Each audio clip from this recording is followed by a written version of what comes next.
அனைவருக்கும் வணக்கம். என் பேர் சரவணகுமார். நான் சிவகங்கை மாவட்டம் ரூரல் டெவலப்மெண்ட் எடுத்திருக்கேன். ஜாயின் பண்ணி 20 டேஸ் ஆகுது. டெய்லி போயிட்டு வந்துட்டு தான் இருக்கேன்.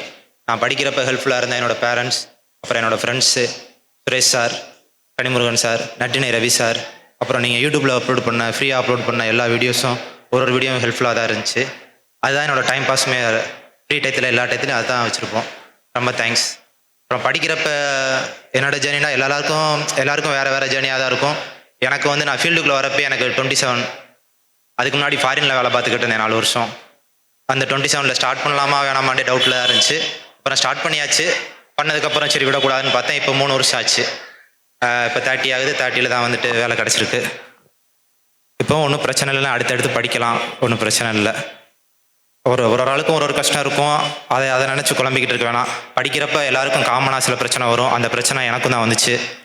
அது போக இருக்கக்கூடிய பிரச்சனைன்னா அந்த ஏஜ் பிரச்சனை. அது என்னையோட அதிகமாக இருக்கிறாங்க நிறைய பேர். அது அவங்களும் சைன் பண்ணிட்டாங்க எங்கள் ரூமில் இருந்தவங்க எல்லாருமே. ரொம்ப தேங்க்ஸ். எல்லோருக்கும் வணக்கம். சார் வணக்கம். நான் ரொம்ப கஷ்டப்பட்டேன். 10ஆம் கிளாஸ் தான் படிச்சிருக்கேன். என் பையனை எப்படியாவது கவர்மெண்ட் வேலைக்கு சேர்க்கணும்னு ரொம்ப ஆசை எனக்கு. வீட்டு சூழ்நிலை காரணமாக பையன் வெளிநாட்டில் போய் கஷ்டப்பட்டு வேலை பார்த்தேன். அதுக்கு பின்னாடியும் திரும்ப நான் போவா இல்லை படித்து கவர்மெண்ட் எக்ஸாம் படித்து வேலைக்கு போவாமான்னு கேட்டேன். படிப்பா, எப்படியும் வேலை கிடச்சிரும், பாஸ் ஆயிடுவேன் அப்படின்ட்டு ஒரு நம்பிக்கையோடு சொன்னேன். நான் படித்து குரூப் 2 எக்ஸாமுக்கு தான் படித்தேன். எப்படியாவது வேலை வாங்கிடணும்ட்டு அதில் போயிடுச்சு. சரி, குரூப் 1 எக்ஸாமில் படி, நீ பாஸ் ஆயிடுவேன், அப்புறம் படிப்படியாக போய்க்கிடலாம் அப்படின்னு சொன்னேன்.